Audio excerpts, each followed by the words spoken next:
Speed of light क्या होती है? स्पीड ऑफ लाइट, देखो स्पीड ऑफ लाइट को डिनोट किया जाता है सी से, और हमारे पास मैक्सवेल्स इक्वेशन से general equation of electromagnetic waves आती है, वहाँ से हमारे पास एक लाइट की स्पीड आ जाती है, जिसको आप देखोगे उसकी वैल्यू होती है 1/√μ0 ठीक है।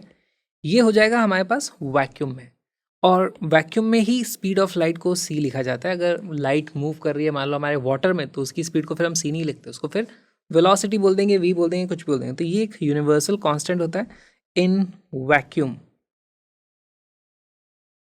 अगर हम वैक्यूम में नहीं है तो किसी और मीडियम में चले जाएंगे, तो वहाँ पर वेलोसिटी कहलाएगी, और उसकी जो वैल्यू हो जाएगी, अब देखो यहाँ पे नीचे परमिटिविटी और परमिएबिलिटी ऑफ द मीडियम हमें इस्तेमाल करना होगा। तो इसकी जो वैल्यू हो जाती है वो देखो μr टाइम्स μ0 हो जाएगा, और फिर हमारे पास ये जो एप्सिलॉन नॉट है उसकी जगह क्या हो जाएगा, epsilon r times epsilon not. इस तरीके से आप चीज़ों को देख सकते हो। ओके, अच्छा रिफ्रैक्टिव इंडेक्स की वैल्यू क्या होती है? देखो हमारे पास रिफ्रैक्टिव इंडेक्स होता है, रिफ्रैक्टिव इंडेक्स, उसकी वैल्यू होती है c डिवाइडेड बाई वी या v डिवाइडेड बाई सी, क्या आएगा? तो इसकी वैल्यू होती है c डिवाइडेड बाई वी। देखो हमें पता है रिफ्रैक्टिव इंडेक्स की वैल्यू 1 से ज़्यादा होती है, तो यहाँ पे वेलोसिटी किसी भी मीडियम में 1 लाइट की स्पीड से कम होती है, तो बेसिकली ये वाला नंबर 1 से बड़ा होना चाहिए। अब यहाँ पर मेरे पास c की वैल्यू ये आ चुकी है, v की वैल्यू ये आ चुकी है, तो यहाँ पे इसका जो फॉर्मूला बन जाता है ये हो जाता है मेरे पास, देखो ऊपर की तरफ आ जाएगा न्यूमरेटर में μr epsilon r μ0 epsilon naught, denominator में आ जाएगा मेरे पास √μ0 एप्सिलॉन नॉट। यहाँ पर आप देखोगे ये दोनों इन दोनों को काट देते हैं, हमारे पास बहुत ही इंपॉर्टेंट सा फॉर्मूला आता है, refractive index n is equal to √μr epsilon r। Relative permittivity and permeability का जो हमारे पास प्रोडक्ट हो जाएगा वो यहाँ पर आ जाता है। ओके, फिर से कई बार अब यहाँ पे आपको अलग अलग मीडियम दे दिए जाएंगे, उसमें आपको रिफ्रैक्टिव इंडेक्स आप इस तरीके से पता कर सकते हो। रिफ्रैक्टिव इंडेक्स पता चल जाएगा तो आपको अलग अलग वेव्स की वेलोसिटी पता चल जाएगी, अलग अलग मीडिया में क्या आ रही है, वेलोसिटी पता चल जाएगी। आपसे शायद वेवलेंथ के चेंजेस पूछ लिए जाएँ, तो हमेशा यहाँ पे ध्यान रखना कि जब भी मीडियम चेंज होता है तब हमारे पास फ्रीक्वेंसी कांस्टेंट रहती है। वेलोसिटी बदल सकती है, वेवलेंथ बदल सकती है, फ्रीक्वेंसी रिमेन्स कांस्टेंट, इसको कभी मत भूलना, F remains constant in different media.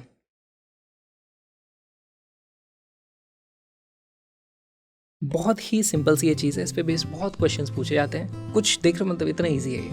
Questions देख लेते हैं।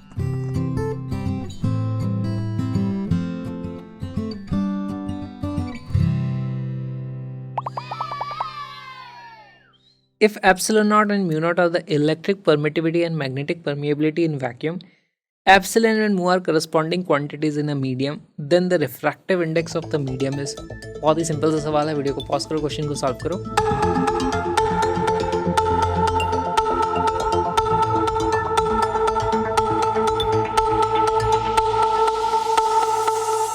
इसका करेक्ट आंसर है डी। देखो straight forward formula based question है, हमारे पास रिफ्रैक्टिव इंडेक्स की वैल्यू कितनी हो जाती है, c डिवाइडेड बाई वी।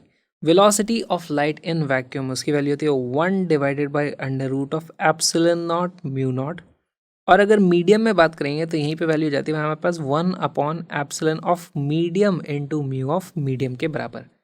इसी को आप एप्सिलॉन ऑफ मीडियम को क्या लिखा जाता है, epsilon r into epsilon not भी लिखा जाता है। इस तरीके से लिखते तो वो कैंसिल आउट हो जाती है, इस बार इस तरीके से नहीं लिखा गया है, कोई बात नहीं, यहाँ पर इसी को हमें सिंप्लीफाई कर देना है। इसकी वैल्यू हो जाती है √of epsilon m mu m divided by epsilon naught mu not, which is option D, है ना।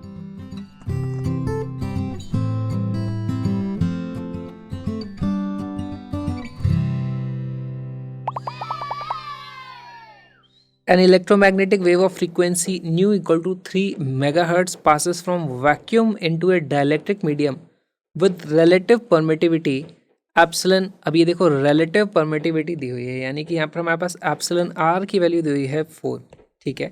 देन अब हमसे कुछ चीज़ें पूछी गई हैं, वीडियो को पॉज करो, क्वेश्चन को सॉल्व करो।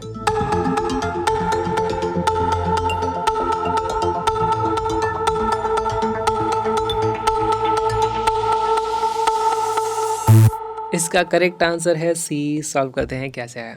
तो देखो हमारे पास दो मीडिया हैं, ये है एक हो वैक्यूम और दूसरा है कोई सा मीडियम। ऑल राइट, हमें एक चीज़ पता करनी है भाई, हमारे पास रिफ्रैक्टिव इंडेक्स की वैल्यू बताओ। पहली बात तो उसकी वैल्यू हो जाती है हमारे पास सी डिवाइडेड बाई वी, और इसकी वैल्यू हो जाती है under root of mu R epsilon R, इस तरीके से। अच्छा, म्यू आर के बारे में यहाँ पे कोई भी जिक्र नहीं है, तो उसको हम 1 मान लेंगे, है ना। उसकी वैल्यू 1 आ जाएगी, 1 मल्टीप्लाइड बाई 4, इसकी वैल्यू आ जाती है 2। तो हमारे पास रिफ्रैक्टिव इंडेक्स की वैल्यू 2 आ चुकी है। अगर रिफ्रैक्टिव इंडेक्स की वैल्यू 2 आ चुकी है तो यहाँ स्पीड अगर सी थी तो यहाँ पे स्पीड सी बाई 2 हो जाने वाली है, ठीक। अच्छा, फ्रीक्वेंसी अगर यहाँ पर लाइट की एफ थी तो यहाँ पर भी फ्रीक्वेंसी एफ रहेगी, फ्रीक्वेंसी चेंज नहीं होती। फिर हमारे पास एक और वैल्यू आती है v is equal to F lambda, है ना। v is equal to F lambda, ये हर वेव के लिए वैलिड है। तो यहाँ पर अगर फ्रीक्वेंसी चेंज नहीं होती, वेलोसिटी हाफ हो जा रही है, तो वेवलेंथ भी हाफ हो जाएगी। यहाँ पर अगर वेवलेंथ लैम्डा है तो यहाँ पे भी वेवलेंथ लैम्डा बाई 2 हो जाएगी। इस तरीके से हम देख सकते हैं option C becomes our correct answer. ये जो छोटा सा वीडियो आपने देखा, एक छोटा सा पार्ट है प्यारे से सुंदर से कलरफुल से क्रैश कोर्स का फिजिक्स के, जिसमें 11th और 12th सारे के सारे टॉपिक्स को डिटेल में कवर किया गया है विथ कलरफुल ग्राफिक्स, ताकि आपको क्लियर विजुअलाइजेशन हो, और हर तरीके के PYQ इंक्लूड कर लिए हैं ताकि आपकी ज़बरदस्त प्रैक्टिस हो जाए, आप हो जाए exam ready. Link is in the description, जल्दी से आ जाओ कोर्स में। बाय द वे, वहाँ से सारी की सारी कलरफुल PDFs को भी आप डाउनलोड कर सकते हो। आ जाओ, मिलते हैं फुल कोर्स में।